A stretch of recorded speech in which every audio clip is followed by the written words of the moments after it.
അസ്സലാമു അലൈക്കും വറഹ്മത്തുള്ളാഹി വബറകാതുഹു. നമ്മൾ ഈ വീഡിയോയിലൂടെ നോക്കുന്നത് 4ാം ക്ലാസ്സിലെ വിദ്യാർത്ഥികൾക്ക് അഖീദയിലെ രണ്ടാമത്തെ പാഠം 2 അല്ലാഹു ഏകനാണ്. നമ്മൾ ഈ പാഠത്തിലൂടെ അല്ലാഹുവിനെ കുറിച്ചും മറ്റും പഠിക്കുന്നുണ്ട്. അതുപോലെ തന്നെ തദ്രീബാത്ത് പാഠഭാഗത്തിൽ പറയുന്ന ആയത്തുകളുടെയും മറ്റും അർത്ഥങ്ങൾ ഒക്കെ ഇൻഷാ അല്ലാഹ് നമുക്ക് ഈ വീഡിയോയിലൂടെ പറയാം. അതുപോലെ പൊതുപരീക്ഷയിൽ വരുന്ന പ്രധാനപ്പെട്ട ചോദ്യങ്ങളുണ്ട്, അതും കൂടെ നമുക്ക് മനസ്സിലാക്കാം. അല്ലാഹു ഏകനാണ്. എന്താണ് ഏകൻ? അതെ, ഒരുവൻ അല്ലേ? ഏകൻ എന്ന് പറഞ്ഞാൽ ഒരുവനാണ്. അല്ലാഹു ഒരുവനാണ്. അല്ലാഹു ഒന്നേ ഉള്ളൂ. നമ്മളൊക്കെ ഏകദൈവ വിശ്വാസികളാണ് അല്ലേ? ബഹുദൈവ വിശ്വാസികളല്ല. നമുക്കാകെ ഒരു റബ്ബ് മാത്രമേ ഉള്ളൂ. ബഹുദൈവ വിശ്വാസം എന്നാൽ എന്താണ്? കുറേ റബ്ബുണ്ടെന്ന് നമ്മൾ വിശ്വസിക്കുക. അങ്ങനെ വിശ്വസിച്ചാൽ എന്ത് ചെയ്യും? ഇസ്ലാമിൽ നിന്നും പുറത്തു പോകും.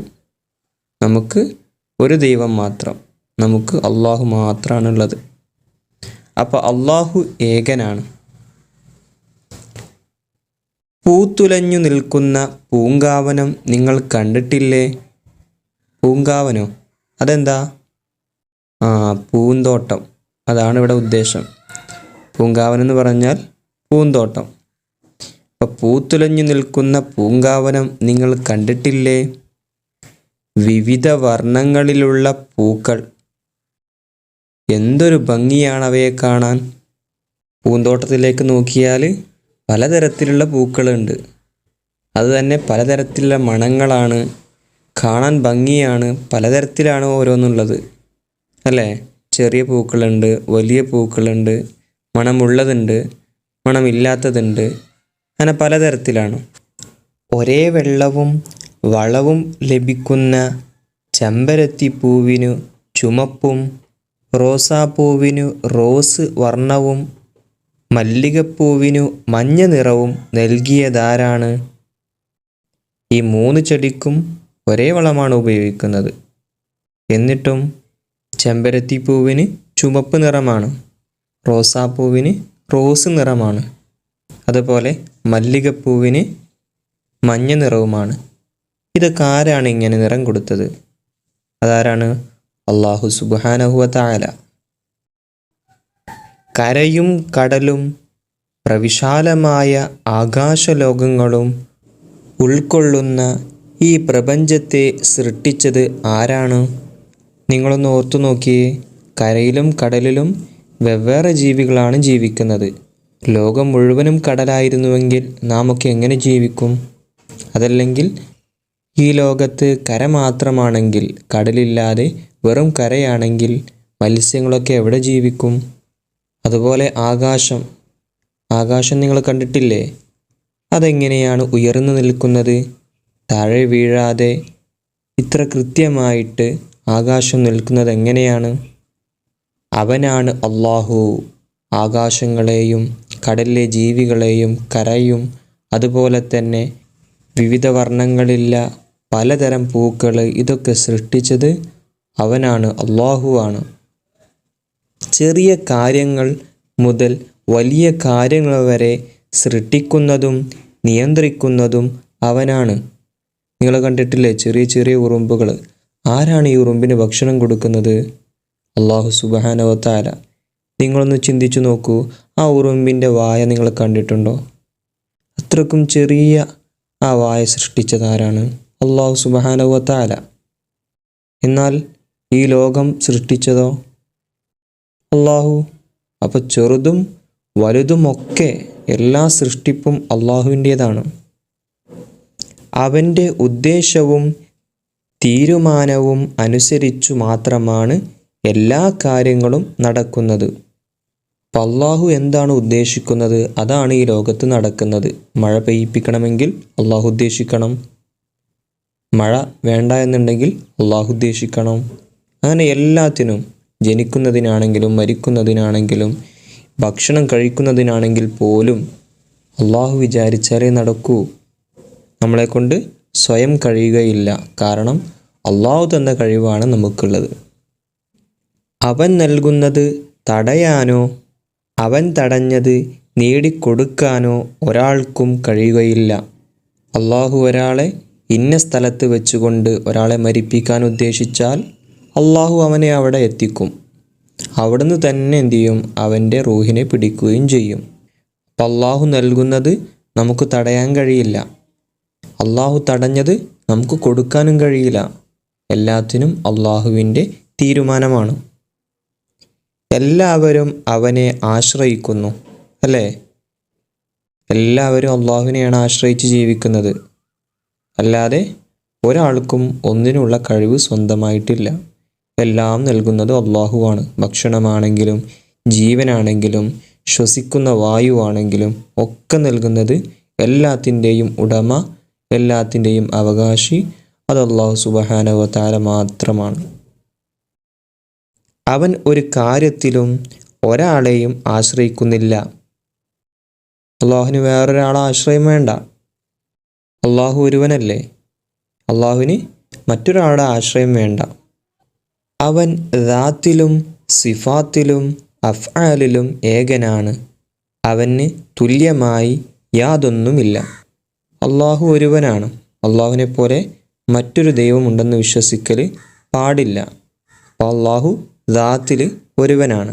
അതുപോലെ സിഫാത്തിലും അള്ളാഹുവിനാണ് എല്ലാ വിശേഷണങ്ങളും അടങ്ങിയിട്ടുള്ളത്. എല്ലാ വിശേഷണങ്ങളും അടങ്ങിയ ഒരു മനുഷ്യൻ പോലും ഈ ലോകത്തില്ലല്ലോ. എല്ലാം അറിയുന്ന, എല്ലാം കാണുന്ന ഒരു മനുഷ്യനുണ്ടോ? ഇല്ല. അള്ളാഹു മാത്രമാണ്. അതുപോലെ തന്നെ പ്രവൃത്തികളിലും അള്ളാഹുവിന് വേറൊരാളെ ആവശ്യമില്ല. എല്ലാത്തിനും അള്ളാഹുവിന് കഴിയും. അള്ളാഹു ദാത്തിലും സിഫാത്തിലും അഫ്ആലിലും ഏകനാണ്. ഇതാണ് തൗഹീദ്. ഈ വരി നന്നായിട്ട് പഠിക്കണം, അണ്ടർലൈൻ ചെയ്യുക. ഇതൊക്കെ പരീക്ഷയിൽ വരും. ഖുൽ ഹുവല്ലാഹു അഹദ് അല്ലാഹു സമദ്. ഖുൽ ഹുവല്ലാഹു അഹദ്. നബിയെ താങ്കൾ പറയുക, അള്ളാഹു ഒരുവനാണ്. അല്ലാഹു സമദ്. അള്ളാഹു ഏവർക്കും ആശ്രമായിട്ടുള്ളവനാകുന്നു. അവനാണ് പരമാധികാരം. പരമമായ സഹായം നൽകുന്നതും അവൻ തന്നെ. അതുകൊണ്ട് പരമമായ താഴ്മ കാണിക്കപ്പെടാൻ അർഹൻ അവൻ മാത്രമാണ്. ഈ പരമമായ താഴ്മക്കാണ് ഇബാദത്ത് എന്ന് പറയുന്നത്. ഇപ്പം എന്താണ് ഇബാദത്ത്? പരമമായ സഹായം നൽകുന്നതും അവൻ തന്നെ. അതുകൊണ്ട് പരമമായ താഴ്മ കാണിക്കപ്പെടാൻ അർഹൻ അവൻ മാത്രമാണ്. ഈ പരമമായ താഴ്മക്കാണ് ഇബാദത്ത് എന്ന് പറയുന്നത്. ഇനി ഇബാദത്ത് അള്ളാഹുവിന് മാത്രമേ അർപ്പിക്കാവൂ. ആരാധിക്കപ്പെടുന്നവൻ ദാത്തിലും, അതായത് സത്തയിലും, സിഫാത്തിലും, അതായത് വിശേഷണങ്ങളിലും, അതുപോലെ അഫ്ആലിലും, പ്രവർത്തനങ്ങൾ, ഏകനും കൂട്ടുകാർ ഇല്ലാത്തവനുമാണെന്ന് വിശ്വസിക്കുന്നതോടൊപ്പം ആരാധന അള്ളാഹുവിന് മാത്രം എന്ന് വിശ്വസിക്കുന്നതിനാണ് തൗഹീദ്, അതായത് ഏകദൈവ വിശ്വാസം എന്ന് പറയുന്നത്. അപ്പോൾ അള്ളാഹു ദാത്തിലും സിഫാത്തിലും അഫ്ആലിലും ഏകനും കൂട്ടുകാർ ഇല്ലാത്തവനുമാണെന്ന് വിശ്വസിക്കുന്നതോടൊപ്പം ആരാധന അള്ളാഹുവിന് മാത്രം എന്ന് വിശ്വസിക്കുന്നതിനാണ് തൗഹീദ് എന്ന് പറയുന്നത്. തൗഹീദ് എന്താണെന്ന് പരീക്ഷയിൽ ചോദിക്കും. എന്താണ് തൗഹീദിൻ്റെ അർത്ഥം? ഏകദൈവ വിശ്വാസം. തൗഹീദിൻ്റെ കലിമയാണ് ലാ ഇലാഹ ഇല്ലല്ലാഹ്. അതും ചോദിക്കും. തൗഹീദിൻ്റെ കലിമ എഴുതുക. ഏതാണ്? ലാ ഇലാഹ ഇല്ലല്ലാഹ്. ഇനി നാം മുസ്ലിങ്ങൾ ഏകദൈവ വിശ്വാസികളാകുന്നു, അല്ലേ? നമ്മളൊക്കെ ഏകദൈവ വിശ്വാസിയാണ്.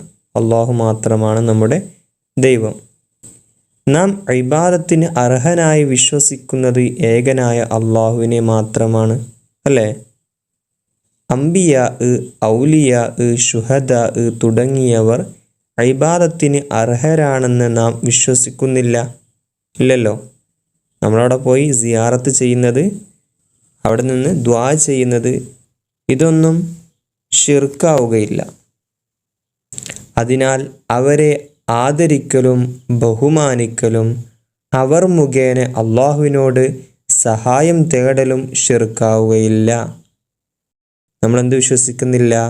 അംബിയാ, ഔലിയാ, ശുഹദാ തുടങ്ങിയവർ ആരാധനക്ക് അർഹനാണെന്ന് വിശ്വസിക്കുന്നില്ല. അതുകൊണ്ട് അത് ശിർക്കുമാവൂല. നമ്മളെന്താണ് ചെയ്യുന്നത്? അവർ മുഖേന അള്ളാഹുവിനോട് സഹായം ചോദിക്കുന്നു. ഇനി ദേവി ദേവകളെയും മറ്റും ഇബാദത്തിനർഹരായി കണക്കാക്കുന്ന ഇതര മതസ്ഥർ ബഹുദൈവ വിശ്വാസികളാണ്, അല്ലേ? അവർക്ക് ധാരാളം ദൈവങ്ങളുണ്ട്.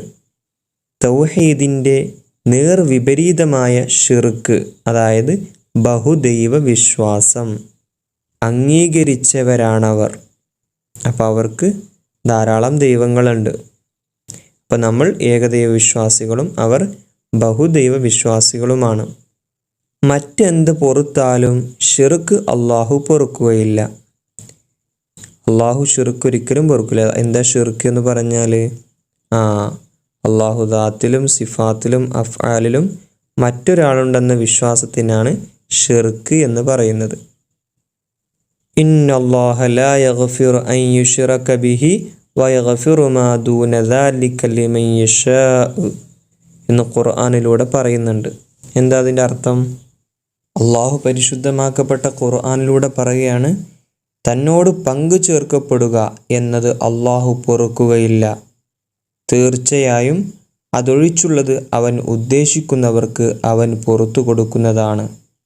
അപ്പോൾ ഷിർക്ക് എന്നത് ഒരിക്കലും അള്ളാഹു പുറത്തു തരികയില്ല. ഇതിൻ്റെ അർത്ഥം പഠിച്ചു വെക്കുക, പരീക്ഷകളിലൊക്കെ പൂരിപ്പിക്കാനൊക്കെ വരും. ഇനി തദ്രീബാത്ത്. ആദ്യത്തെ പ്രവർത്തനം, ഉത്തരം പറയുക. ചോദ്യം 1, ഇബാദത്ത് എന്ന് പറയുന്നു എന്തിന്? ഉത്തരം, അവനാണ് പരമാധികാരം, പരമമായ സഹായം നൽകുന്നതും അവൻ തന്നെ. അതുകൊണ്ട് പരമമായ താഴ്മ കാണിക്കപ്പെടാൻ അർഹൻ അവൻ മാത്രമാണ്. ഈ പരമമായ താഴ്മക്കാണ് ഇബാദത്ത് എന്ന് പറയുന്നത്. ചോദ്യം 2, തൗഹീദ് എന്നാൽ എന്ത്? ഉത്തരം, ആരാധിക്കപ്പെടുന്നവൻ ദാത്തിലും സിഫാത്തിലും അഫ്ആലിലും ഏകനും കൂട്ടുകാർ ഇല്ലാത്തവനുമാണെന്ന് വിശ്വസിക്കുന്നതോടൊപ്പം ആരാധന അള്ളാഹുവിന് മാത്രം എന്ന് വിശ്വസിക്കുന്നതിനാണ് തൗഹീദ് എന്ന് പറയുന്നത്. ചോദ്യം 3, അള്ളാഹു ഏകനാണ് എന്തിലെല്ലാം? ഉത്തരം, ദാത്തിലും സിഫാത്തിലും അഫ്ആലിലും.